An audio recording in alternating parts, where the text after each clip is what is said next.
Po. Hinog na ito, Mare. Yan po. Mangungumuha po kami ng saragwelas. Sabi ko sa'yo mag-aligpitin na eh. Baka magmirinda pa yun eh. Ayan po. Mare, i-video mo ako habang nangunga ako. Baka madulas ako, Mare, ha? Ito na nga siya, guys. Ang batang madulas. Paano ito natubo? Putulin mo na kasi doon sa sanga. Paano ito natubo? Gusto ko rin magpatubo nito. Ay, yung buto lang? Yan, yung hinog niyan. Hinog na ba ito? Hindi pa. Tapos alagay ko sa bigas? Pwede. Kainin mo yan ng ganyan. Walang lasa yan. Hindi yan maasim.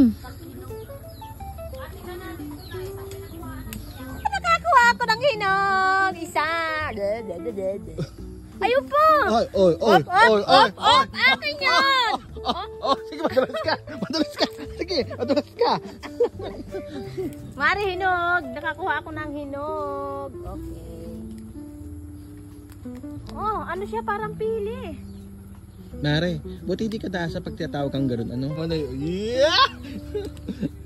Iba talaga isang... Mari, bunutin mo na yung sitaw. Itanim mo na yan doon. Ay, hindi pa yan mahihinog. Mapabunga agad.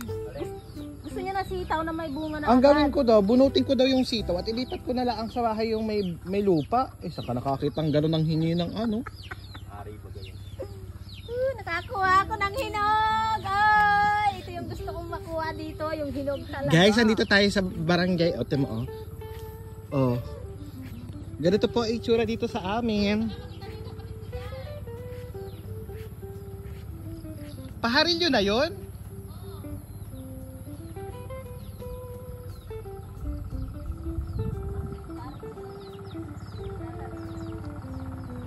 Dito po kami kala Maring Maylin.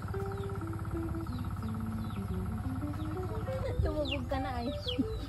Kasi kanina maasin-asin. Ay!